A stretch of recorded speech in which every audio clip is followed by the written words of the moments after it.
नमस्कार दोस्तों, H P TET non medical medical chemistry class में क्लास नंबर 2 में आपका बहुत बहुत स्वागत है। आज हम डिस्कस करेंगे कुछ इम्पॉर्टेंट क्वेश्चंस जो कि H P TET non medical medical chemistry section के लिए बहुत ही ज़्यादा इम्पॉर्टेंट रहेंगे। हमारा थंबनेल आपने देखा होगा, इम्पॉर्टेंट क्वेश्चंस डिस्कस करेंगे, साथ में ही प्रीवियस ईयर क्वेश्चंस का एनालिसिस, यानी कि ये एक प्रीवियस ईयर क्वेश्चन ही है और प्रिपरेशन करेंगे हमारे साथ आप। तो 30 में से 30 नंबर पक्के। ये जो हमारा मिशन है 30 में से 30, इसी को आगे कंटिन्यू करते हैं। चलिएगा, क्वेश्चन देखिएगा। A substance which is used as neutron observer in a nuclear reactor. तो हम सभी को पता है न्यूक्लियर रिएक्टर होता है, उसमें क्या होता है, देखो न्यूट्रॉन्स होते हैं, बहुत सारे न्यूट्रॉन्स। जब ये आगे मॉलिक्यूल के साथ टकराते हैं तो और न्यूट्रॉन्स मिलते हैं, वो न्यूट्रॉन्स आगे मॉलिक्यूल के साथ टकराते हैं और ज़्यादा न्यूट्रॉन्स, तो वहाँ पे बहुत ज़्यादा न्यूट्रॉन्स हो जाते हैं, जिसकी वजह से रिएक्शन जो है वो बहुत फास्ट होता है। तो इन न्यूट्रॉन्स को ऑब्जॉर्ब करने के लिए हम क्या यूज़ करते हैं? ऑप्शन देखो, वाटर है, D2O हैवी वाटर है, कैडमियम है और यूरेनियम है। इसका जो सही आंसर हो जाएगा ऑप्शन नंबर सी हो जाएगा, cadmium. Cadmium nuclear neutron absorber की तरह काम करता है। और एक क्वेश्चन आ जाता है कि मॉडरेटर या जिसको हम और क्या बोल सकते हैं, इसको हम कूलेंट भी बोल सकते हैं। तो कूलेंट के रूप में जिसका यूज़ किया जाता है वो हैवी वाटर होता है, जिसको हम D2O बोलते हैं, हैवी वाटर D2O। ये भी बात आप ध्यान में रखिएगा। अगर मैं न्यूट्रॉन ऑब्जॉर्बर की बात करूं तो वो और कौन कौन से हमारे एलिमेंट्स हैं जो इस तरह काम लिए जाते हैं, तो उनमें बोरोन भी है, एक हमारा कैडमियम हो गया। और अगर मैं एक और की बात करूं, हाफनियम, तो ये भी न्यूट्रॉन ऑब्जर्वर की तरह काम करता है। अगला क्वेश्चन देखते हैं। Yes, what is not true about silica. Silica के बारे में कौन सा सही नहीं है, तो देख लेते हैं। पहला है, silica is represent as SiO2। हाँ भी बिल्कुल ठीक है, सिलिका ऑक्साइड की तरह इसको रिप्रेजेंट किया जाता है, बिल्कुल ठीक है। फिर हमने बोला it is a high melting solid, बिल्कुल ठीक बात है, ये हाई मेल्टिंग सॉलिड भी होता है, ये भी बात ठीक है। आगे देखो, it involves Si double bond O। ये बोला कि इसमें सिलिकॉन और ऑक्सीजन के बीच में कैसे बॉन्ड होते हैं, डबल बॉन्ड होते हैं। और बोल रहा है option D, in silicon atom is tetrahedrally surrounded by 4 oxygen atoms. भाई ये भी बात ठीक है। अब ये जो ऑप्शन नंबर सी जो है ये ठीक नहीं है, क्योंकि अगर मैं बात करूं सिलिका की तो SiO इस तरह से ये स्ट्रक्चर बनता है, और सिलिका ऑक्सीजन के बीच में सिर्फ सिंगल बॉन्ड होता है, ना कि डबल बॉन्ड होता है। अब बात करते हैं कि यहाँ पे tetrahedrally surrounded by 4 oxygen atom बोला है। टेट्राहेड्रल मतलब चारों तरफ से, कैसे देखिएगा, ये जो सिलिकॉन है ये हमारे पास एक है, एक और सिलिकॉन ले लेते हैं यहाँ पे, ठीक है, यहाँ पे मैंने एक सिलिकॉन ले लिया इस तरह से, ये दूसरा हो गया। अब सिलिकॉन और सिलिकॉन ये इस तरह से टेट्राहेड्रली ज्वाइन होते हैं भाई, oxygen oxygen, silica silica silica, इस तरह से। तो ये एक नेटवर्क सा बन जाता है, जहाँ पे हम बोलेंगे कि सिलिकॉन एटम टेट्राहेड्रली सराउंडेड होते हैं 4 ऑक्सीजन के साथ। देखो 1 2 3 4 ऑक्सीजन के साथ ये सराउंडेड है। अगला क्वेश्चन देखें। ग्लूकोज इज ग्लूकोज, अरे भैया ग्लूकोज क्या हो गया, एल्डोज पेंटोज है, कीटोज पेंटोज है, एल्डोज हेक्सोज है या कीटोज हेक्सोज है। तो देखो अगर मैं ग्लूकोज की बात करूं तो इसका फार्मूला C6H12O6 यही होता है। तो अगर मैं बात करूं ये कैसे हैं, देखो 6 कार्बन है तो हेक्सोज बोलेंगे इसको, पेंटोज तो कभी होगा ही नहीं। अब बात आती है एल्डोज का मतलब हो गया कि इसमें एल्डेहाइड ग्रुप प्रेजेंट है, कीटोज का मतलब हो गया कि इसमें कीटोन ग्रुप प्रेजेंट है। अब बात आती है कि इसका स्ट्रक्चर कैसे होता है, वो हम देख लेते हैं। तो अगर मैं बात करूं इस तरह से, तो कार्बन कितने हैं, 6 कार्बन है। यहाँ पे क्या होता है, CHO, फिर उसके बाद अगला कार्बन आता है, अगला कार्बन कितने हो गए, 5 कार्बन हो गए, और एक छठा बना देते हैं CH2OH। इस तरह से इसको अच्छे से ड्रॉ करें, बिल्कुल ठीक हो गया। अब क्या होता है, यहाँ पे H होता है, इस तरफ OH होता है, अगला वाला चेंज हो जाता है HOH, ऐसे बन जाता है। उसके बाद OH दोनों तरफ और यहाँ पे HH। देखो 1 2 3 4 5 और 6 हो गया हमारे पास। तो ये हेक्सोज आ गया। अब ये देखो CHO ग्रुप कौन सा होता है? एल्डिहाइड ग्रुप होता है। तो option number C aldose ketose इसका सही आंसर बनेगा। अगले क्वेश्चन की ओर मूव करते हैं। देखिएगा, half life period for a reaction is 10 minutes. How long would it take for 75% completion? बोला हाफ लाइफ पीरियड 50% कितना है? आप बोलोगे कि सर ये तो 10 मिनट्स दिया हुआ है। बिल्कुल ठीक है। अगर मैं बात करूं इसकी 75% में कितना कंप्लीट होगा, है ना, ये बात आ गई। 50% कितने मिनट्स में हो रहा है? 10 मिनट्स में हो रहा है। अगर मैं बात करूं कि कोई चीज़ मेरे पास 100% है और वो 10 मिनट्स में कितनी हो रही है? आधी हो गई। चलो भाई ये लिखो 50%। अब उसके बाद बोला और आधी होगी। अब 50% का आधा कितना हो जाएगा भाई? ये तो 25 हो जाएगा। और ये कितने मिनट में? ये अगले 10 मिनट में हो जाएगा। तो देखो 75 हो गया, 75% हो गया। और अगर मैं बात करूं, ये तो मैंने ऐसे जर्नल बताया, लेकिन केमिस्ट्री के बात करूं मैं केमिकल काइनेटिक्स की, जहाँ पे फर्स्ट ऑर्डर रिएक्शन की बात होती है, तो कुछ इस तरह का ही वहाँ पे कंसेप्ट चलता है। तो इसका आंसर देखो, पहले 10 अगले में 10, कितना हो गया? टोटल 20 हो गया। ऑप्शन नंबर डी हो जाएगा। हम थोरली एक्सप्लेन करेंगे इसको भी अपनी क्लासेस में, बने रहें हमारे साथ। अगला क्वेश्चन देखते हैं। देखो 125, which acid is commonly called aqua fortis? Aqua fortis किसको बोला जाता है? तो ये HNO3 यानी कि नाइट्रिक एसिड, ध्यान में बात रखिएगा, नाइट्रिक एसिड को एक्वाफोर्टिस भी बोला जाता है। Option number B is correct answer. Next question देखें, which of the following substances behaves both as an oxidising agent and reducing agent? ऐसे सब्सटेंसेज जो ऑक्सीडाइजिंग एजेंट और रिड्यूसिंग एजेंट दोनों की तरह बिहेव करते हैं। तो इन ऑप्शंस में अगर मैं बात करूं तो ऑप्शन नंबर ए बिल्कुल सही हो जाएगा, SO2। अगर मैं SO2 की बात करूं तो ये दोनों ऑक्सीडाइजिंग और रिड्यूसिंग एजेंट की तरह काम करता है। ये जो हमारा इसमें सल्फर होता है, सल्फर के पास टेंडेंसी होती है कि वो इलेक्ट्रॉन्स को गेन भी कर सकता है, और अगर मैं बात करूं इलेक्ट्रॉन्स को लूज भी कर सकता है। तो ये दोनों तरह से काम करता है, ऑक्सीडाइजिंग और रिड्यूसिंग एजेंट। अगला क्वेश्चन देखिएगा, विच of the following is not present in RNA? RNA में क्या नहीं होता है? ऑप्शन देखिएगा, यूरेसिल, थाइमिन, राइबोज और फॉस्फेट। देखो राइबोज और फॉस्फेट्स तो होगा ही होगा, RNA होते हैं राइबोज न्यूक्लिक एसिड, और फॉस्फेट ग्रुप तो इनमें होता ही होता है भाई, RNA में भी DNA में भी। अब बात आती है यूरासिल और थायामिन की। अगर मैं DNA की बात करता हूँ, DNA में देखो A जो है वो डबल बॉन्ड बनाता है T के साथ, और अगर मैं G की बात करूँ तो ये ट्रिपल बॉन्ड बनाता है C के साथ। और अगर RNA की बात की जाए तो यहाँ पे अब A जो है वो U के साथ डबल बॉन्ड बनाता है और G C के साथ ही। तो यहाँ पे RNA में यूरेसिल होता है लेकिन थाइमिन नहीं होता है। तो option number B is very correct for this question. Next देखिएगा, मिल्क ऑफ मैग्नीशिया कंटेन्स, अरे भाई मिल्क ऑफ मैग्नीशिया, तो मैग्नीशियम तो होगा ही होगा। और अगर मैं इसके फॉर्मूले की बात करूं तो COH twice magnesium hydroxide is correct answer and option number A will be correct. Let us move to next question. Yes, which of the following chemicals is used on the tip of a matchstick? Matchstick भाई माचिस की तीली, उसकी tip पे कौन सा chemical use किया जाता है? तो दिए गए ऑप्शन में से रेड फॉस्फोरस बिल्कुल सही हो जाएगा। Option C is correct answer.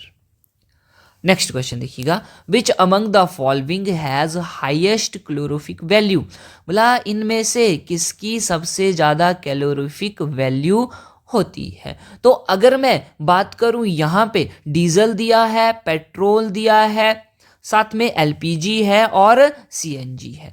तो देखिएगा CNG जो है, CNG की जो कैलोरीफिक वैल्यू होती है वो लगभग 50,000 किलो जूल के बराबर होती है। और अगर मैं बात करूं एलपीजी की 55,000 के करीब होती है, 55,000। पेट्रोल और डीजल की दोनों की सेम ही रहती है, मतलब बराबर रहती है, और जो होती है कितनी, और 45,000 के आसपास की। तो सबसे ज़्यादा एलपीजी की आएगी, ऑप्शन नंबर सी जो है वो बिल्कुल सही रहेगा। इसीलिए लिक्विडफाइड पेट्रोलियम गैस हमारे घरों में भी एज अ फ्यूल यूज़ की जाती है। आगे नेक्स्ट क्वेश्चन देखते हैं। Separation of cotton from the seeds is called. Separation of cotton को हमने अलग करना है सीड से, उस प्रोसेस को क्या बोला जाता है? तो ये प्रोसेस जो है वो हो जाती है गिनिंग। ऑप्शन नंबर बी इस क्वेश्चन के लिए बिल्कुल सही रहेगा। अगर मैं बात करूं स्कॉरिंग की, स्कॉरिंग क्या होता है? तो ये प्रोसेस होती है जिसमें कि हम वॉश करते हैं। क्या वॉश करते हैं? जो वूल होती है, जो हमने सीप से वूल निकाली हुई होती है, उसको वॉशिंग ऑफ वूल। और हम बोलेंगे टेक्सटाइल मटेरियल, टेक्सटाइल जो कि कपड़े बनाने के काम आता है मटेरियल, टेक्सटाइल इंडस्ट्री में उसकी वॉशिंग को, ताकि उसमें से गंदगी, ग्रीस या इम्प्योरिटीज़ को हटाया जा सके। उसी तरह रीलिंग है, ये भी इम्पॉर्टेंट पॉइंट बन जाता है। तो ये क्या होता है? अब जब वो प्रोसेस जिसमें से कि हम सिल्क फाइबर्स को कुकून से अलग करते हैं, ठीक है, कुकून से, कुकून आपको पता है सिल्क वॉर्म होता है, उसका जो कुकून होता है जिससे हम सिल्क निकालते हैं वो कुकून होता है। तो हम बोलेंगे कुकून से सिल्क निकालने की जो प्रक्रिया होती है या प्रोसेस होती है उसको रीलिंग कहा जाता है। ध्यान में बात रखिएगा। अगला प्रश्न देखिए, विच of the following has highest octane number? Octane number, अब ये ऑक्टेन नंबर क्या होता है? देखो कोई भी फ्यूल है, कोई भी ईंधन है, वो हमें उसका कोई ना कोई ऑक्टेन नंबर होता है, और ये ऑक्टेन नंबर हमें स्टेबिलिटी ऑफ फ्यूल बताता है। स्टेबिलिटी ऑफ फ्यूल मतलब कोई फ्यूल जो है वो कितने अच्छे से जल सकता है, ठीक है, स्टेबल होता है मतलब कि। तो ये बात आती है कि जिसके पास ज्यादा ब्रांचिंग होगी, more the branching, more will be octane number. अब क्या है इसमें, जो लंबी चेन है, लॉन्गेस्ट चेन है, वो कैसी होनी चाहिए भैया? वो बराबर होनी चाहिए, या उसमें कार्बन के नंबर जो हैं वो बराबर होने चाहिए। तभी हम ये बोल सकते हैं कि ब्रांचिंग के साथ साथ ऑक्टेन नंबर भी बढ़ता है। अगर मैं हेप्टेन की बात करूं तो हेप्टेन कितने भाई, हेप्ट के लिए हम 7, कार्बन नंबर कितने हो जाएंगे? 7 हो जाएंगे। लेकिन ये कैसी है? एक लॉन्ग चेन है, एक स्ट्रेट चेन है। जबकि बाकियों की अगर मैं बात करूं 2,2 डाइमिथाइल हेक्सेन, अगर मैं यहाँ पे बनाना चाहता हूँ CH और ये CH3, भाई 6 हो गए, 1 2 3 4 5 6, ये बात हो गई। फिर इन्होंने बोला है दूसरे और तीसरे के ऊपर क्या है, यहाँ पे मैं ये दूसरा और ये तीसरा ले लेता हूँ। दूसरे तीसरे पर मिथाइल है, भाई मिथाइल बना दिए हमने। उसके बाद इनकी जो बॉन्ड है उनको पूरा कर लेते हैं। तो इस तरह से हमारे पास स्ट्रक्चर बन गया। 1 2 3 4 5 6 7 और ये 8 कार्बन हो गया, और ब्रांचिंग भी हो गई। मतलब कि इसका सबसे कम होगा एन हेप्टेन का। उसके बाद कौन आ जाएगा? 2,3 डाइमिथाइल है, और ऑप्शन नंबर सी में क्या है? 3 मिथाइल हेक्सेन है, 3 मिथाइल हेक्सेन। अब देखिए ये दूसरे नंबर पर जाएगा ऑप्शन नंबर सी, और ऑप्शन नंबर बी जो है वो तीसरे नंबर पर। चौथे नंबर पर आएगा हमारा 2,2,4 ट्राई मिथाइल पेंटेन, क्योंकि इसमें ब्रांचिंग सबसे ज्यादा है। Option number D will be correct. भाई इंपॉर्टेंट टॉपिक है ये। अगला क्वेश्चन देखो, yes, a Lewis acid can. अब ये लुईस एसिड लुईस बेस होते हैं, और लुईस एसिड क्या होते हैं? ऐसी स्पीसीज जो इलेक्ट्रॉन के पेयर को एक्सेप्ट करती है, which accept a pair of electrons, उसको हम क्या बोलते हैं? उसको लुईस एसिड बोलते हैं। और अगर मैं लुईस बेस की बात करूं तो लुईस बेस क्या करेगा? वो डोनेट करेगा। Can give a pair of electron, उसको हम क्या बोल देंगे? उसको बेस बोल देंगे। तो यहाँ पे हम बोलेंगे कि जो एक्सेप्ट करेगा a pair of electron that is Lewis base, option number B will be correct for this question. Now आगे बढ़ते हैं। 134 cracking of hydrocarbons mean, hydrocarbon की क्रैकिंग क्या कहलाता है? तो जब हाइड्रोकार्बन्स टूटते हैं छोटे छोटे स्मॉलर यूनिट्स में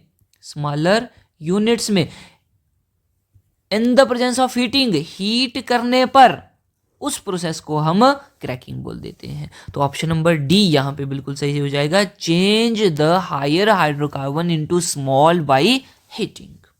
अगला क्वेश्चन देखिए, which colour develop when phenolphthalein is added into basic solution. भैया ये फेनोल्फेथलीन क्या है? आप बोलोगे कि सर ये तो इंडिकेटर है। जब हम फेनोल्फेथलीन को बेसिक सोल्यूशन में डालते हैं, बेसिक सॉल्यूशन, तो उसका कलर, उस सोल्यूशन का कलर कैसा हो जाता है? आप बोलोगे कि सर लाइट पिंक। ये तो हमने लेबोरेटरी में किया हुआ है टाइट्रेशन के वक्त।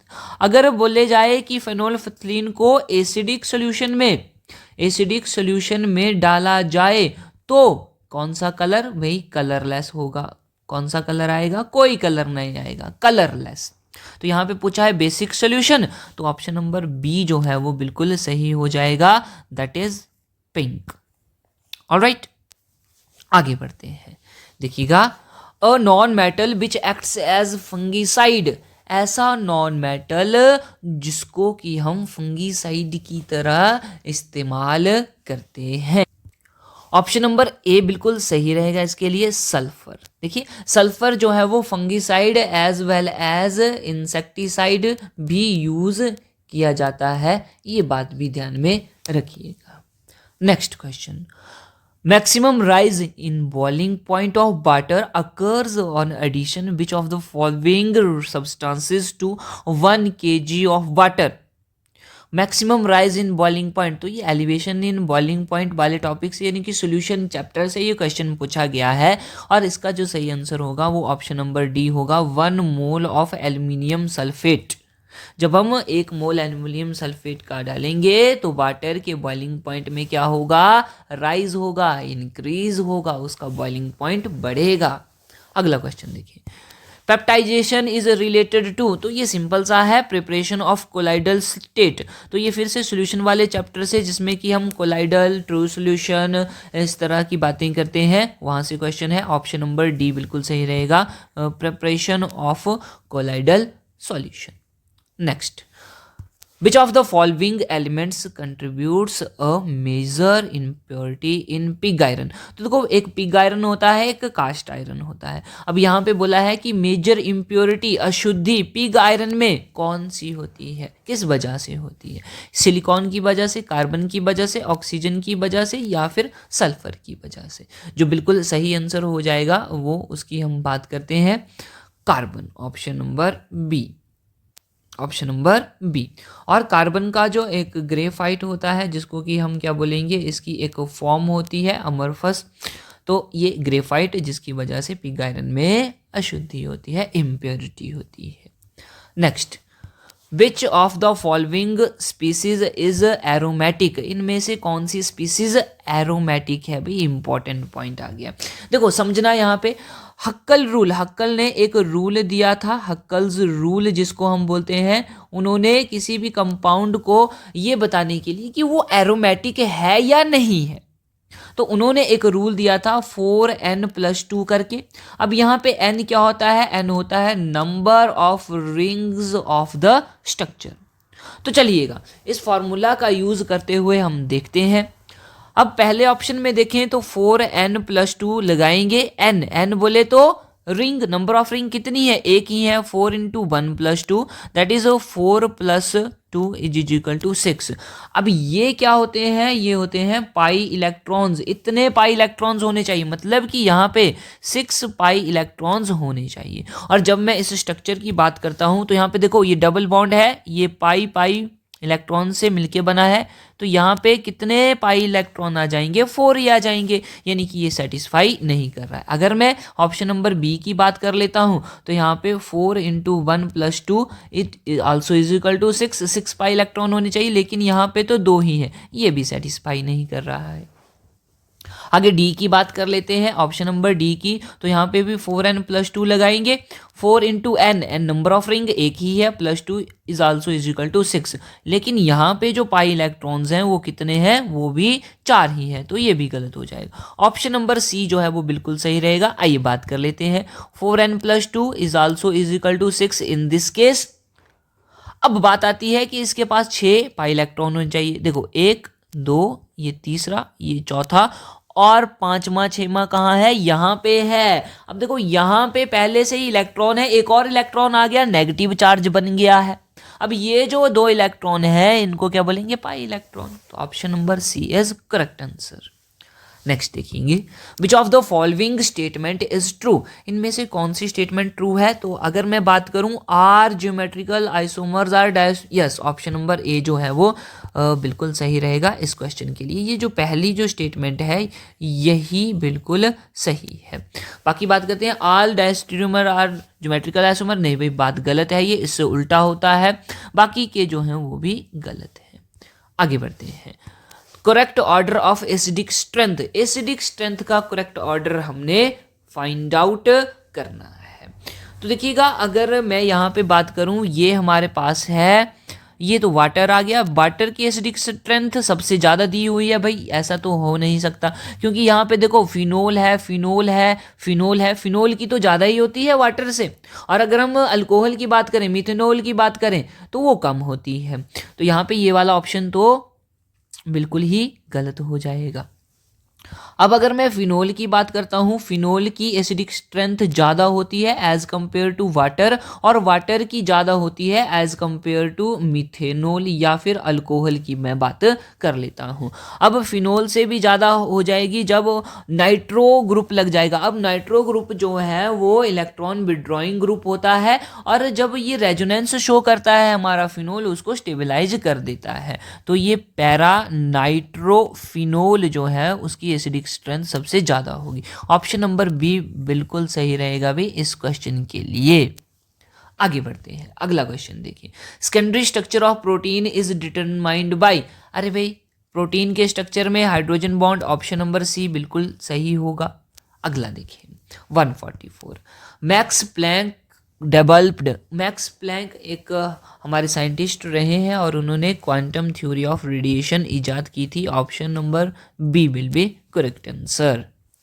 Next, most abundant element in earth crust is, earth crust में सबसे ज़्यादा पाए जाने वाला एलिमेंट ऑक्सीजन आ जाएगा भाई, option number A will be correct. Almost ये 45% के लगभग अर्थ क्रस्ट पर पाया जाता है, बात ध्यान में रखेंगे, बोला गया है अर्थ क्रस्ट। नेक्स्ट क्वेश्चन देखें, SF4 molecule is, SF4 molecule, ये इसकी शेप कैसी होती है, क्या स्क्वायर प्लेनर है, स्क्वायर प्लेनर हो गया, स्क्वायर पिरामिडल और टेट्राहेड्रल, या फिर डिस्टॉर्टेड टेट्राहेड्रल। इसका सही आंसर ऑप्शन नंबर सी हो जाएगा, डिस्टॉर्टेड टेट्राहेड्रल। ठीक है, अब ये जो है SF4, इसमें sp3d हाइब्रिडाइजेशन होती है, सल्फर के पास एक लोन पेयर होता है, बाकी के जो हमारे फ्लोरीन है वो इस तरह से यहाँ पे लग जाते हैं, तो ये बात आप ध्यान में रखिएगा। अगला क्वेश्चन देखिए, विच of the following is incorrect about solution of sodium metal in ammonia, sodium metal का सोल्यूशन किसमें, अमोनिया में, ये बोला है इन्होंने। तो देखते हैं भाई क्या क्या बातें हैं, it is strongly reducing in nature, incorrect बताना है, इनकरेक्ट बताना है, तो ये तो बात सही है, ये स्ट्रांगली रिड्यूसिंग एजेंट होता है। उसके बाद बोले इट हैज़ मेटेलिक लस्टर, अब इसमें सोडियम आ गया, मेटल आ गया, तो लस्टर तो होगी, ये भी बिल्कुल ठीक है। ऑप्शन नंबर डी तो अब होगा नहीं, और ऑप्शन नंबर सी के साथ जाएंगे, ये बिल्कुल सही होगा। It is blue when concentrated and grey while diluted, ये सही है, ये इनकरेक्ट है भाई। चले आगे देखें, inert pair effect is shown by, अच्छा जी, ये इनर्ट पेयर इंपॉर्टेंट टॉपिक बन जाता है, फिर से इंपॉर्टेंट कंसेप्ट है। इनर्ट पेयर इफेक्ट क्या होता है, अब देखिएगा, जो हमारे आउटर मोस्ट एस इलेक्ट्रॉन्स होते हैं वो पार्टिसिपेट नहीं करते हैं हाइब्रिडाइजेशन, या हम बोलेंगे कि बॉन्डिंग में पार्ट नहीं लेते हैं, उसको इनर्ट पेयर इफेक्ट बोल दिया जाता है। अब ये किसके द्वारा, तो ऑप्शन नंबर बी जो है वो बिल्कुल सही हो जाएगा। जैसे हमारे ग्रुप 13 के एलिमेंट हो गए, 16 तक की अगर मैं बात करूं तो ये इनर्ट पेयर इफेक्ट शो करते हैं। अगली बात देखते हैं, yes, which is not true about transition elements. अब ट्रांजिशन एलिमेंट्स क्या होते हैं, तो आपने देखा होगा कि डी ब्लॉक एलिमेंट्स को हम क्या बोलते हैं, ट्रांजिशन एलिमेंट्स बोलते हैं। अब इनके बारे में पढ़ते हैं। बोल रहा है they have excellent alloying properties, they है उनके पास कैसी होती है, अलॉइंग प्रॉपर्टी होती है। हाँ जी भाई, इनके अलॉय बनाए जाते हैं। दे हैव वेरी गुड कैटलिक, हाँ जी, जो निकल हो गया हमारा, कोबाल्ट हो गया, इनका यूज़ हम अक्सर कैटलिस्ट के रूप में यूज़ करते रहते हैं। फिर ऑप्शन सी है all of them show variable oxidation state, ये भाई ये नॉट ट्रू है, ये ऑप्शन नंबर सी, ये वेरिएबल ऑक्सीडेशन स्टेट शो नहीं करते हैं। Option number C will be correct. Next देखिएगा, milk is an emulsion of milk, तो देखो मिल्क में क्या होता है, फैट होता है जो कि किसमें डिस्पर्स्ड होता है, वो डिस्पर्स्ड होता है इन वाटर। तो जो लिक्विड पार्ट होता है उसको हम वाटर बोल देंगे, और जबकि जो हमारा बोलेंगे मलाई या फिर हम बोलेंगे घी, तो उसके जो कण होते हैं उसको हम फैट बोल देते हैं। तो वो डिस्पर्स होता है किसमें, वाटर में। तो यहाँ पे अगर मैं बात करता हूँ, एक डिस्पर्स्ड फेज होता है, एक डिस्पर्स्ड मीडियम होता है। डिस्पर्स्ड फेज जो कम मात्रा में, डिस्पर्सन मीडियम जो ज़्यादा मात्रा में होता है। तो ये आज हमारे कुछ क्वेश्चंस थे, और ये बात आप जान लीजिए कि इसी तरह के क्वेश्चंस आपके एग्ज़ाम में भी पूछे जाते हैं। अगर आप हमारे ऑनलाइन बैच को ज्वाइन करना चाहते हैं तो कांटेक्ट कर सकते हैं इस नंबर पर, जहां पे आपको पूरी इन्फॉर्मेशन दी जाएगी। तो इसी के साथ मिलते हैं नेक्स्ट वीडियो में। शेयर जरूर करिएगा, सब्सक्राइब करें हमारा चैनल। जय हिंद।